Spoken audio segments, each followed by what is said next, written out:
Morning, my brothers and sisters. Welcome to episode number 173. We're going to get to the purpose of this whole podcast, the purpose of the Gospel of John. You got to love the author John.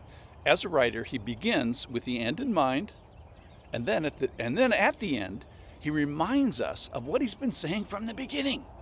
So he writes with a purpose, and that's to change the world, specifically your world, my world.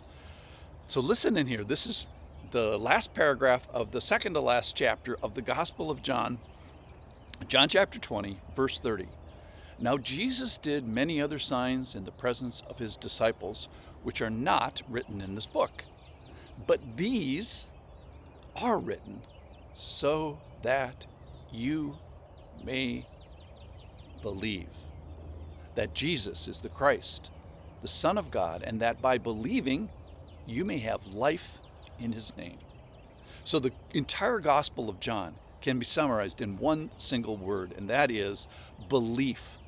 All right, so let's talk about what that means. What is belief? Well, it's you agreeing that it's true, thinking that it's true, and then acting as if it is permanent, and it's sort of commitment to it, trusting in it, putting your confidence in it, in your spirit, relying on it, entrusting on it mentally and in your soul, and then acting on it and proving it to be strong over time. So we just criticized Thomas, the doubting Thomas, for his durable unbelief. And John is calling us kind of the opposite of Thomas. Don't be like Thomas.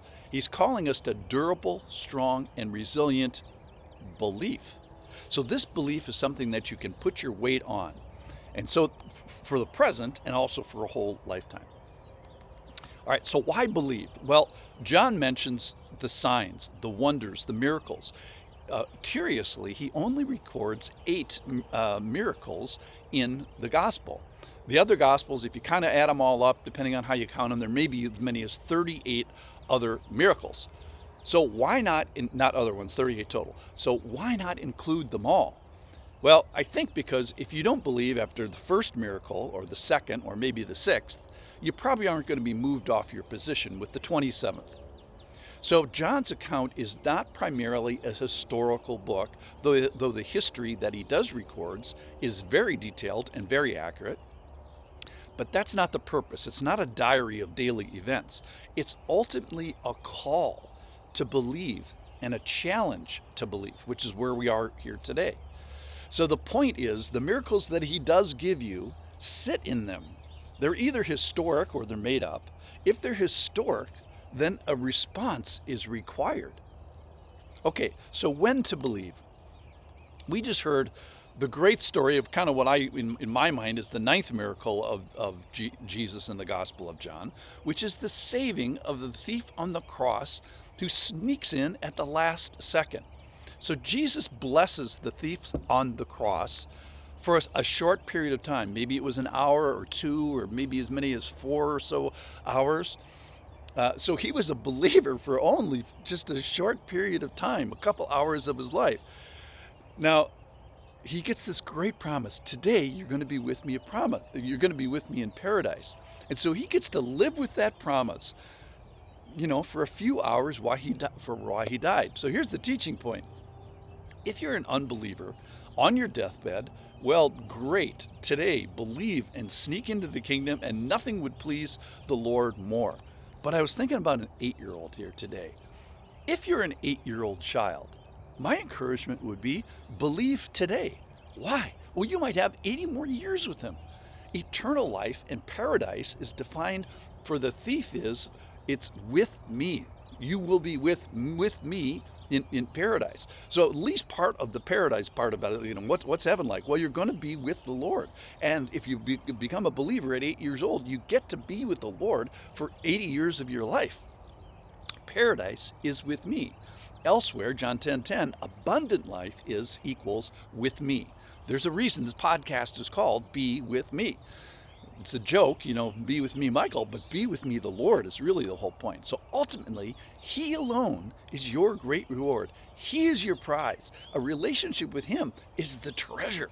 And wouldn't you want to have the riches, the wisdom, the protection, the association with his people, the family of God, the joy of discovery for 80 years rather than 80 minutes? So how long would you like this abundant life? The answer is as long as possible. So having life in his name now and also then in relationship to him. All right, so let's talk about how to believe. Well, one of my favorite verses in the whole Bible, my salvation verse, John 1:12, to all who did receive him, who believed in his name, he gave the right to become children of God. So I was thinking this morning about children. So a child, usually around 2 years old, something happens, a little light bulb goes on in their coordination. And if you bend down and you gently toss a ball to a child for 2 years, the ball will bounce off his forehead and onto the ground. Then he has to pick it up. But then, on a magic day, in a single charmed moment, at least for the adults in the room, you toss the ball to the child, and he catches it, and he grabs a hold of what is thrown in him, and he receives it for himself. And similarly, what I'm asking you today is stop having the spiritual truth bounce off your forehead. This may be your wake-up moment, your action moment. He's done his work. He's been calling, he's been helping, he's been assisting, he's been moving great spiritual impediments out of the way that makes it impossible without his help. And then Jesus, he bows down on one knee and he gets on your level and he gently tosses you the ball for the millionth time. And here's what John is asking you to do. Here's what I'm asking you to do. Here's what Jesus is asking you to do. Reach out and catch it. Grab a hold of it. Remember the women at the tomb. They're running back and Jesus sees them, and what do? They fall down and they hold on. Similarly, perhaps today is the day when you get it. Don't wait for tomorrow. Grab a hold to what you know. Agree that it's true and don't let go. Let the permanence of your commitment start today. Put your confidence in him and then prove it over this hour and then this day and then this year. Catch it. Make it durable belief. Catch the ball. Hold on. Believe. Thanks for listening.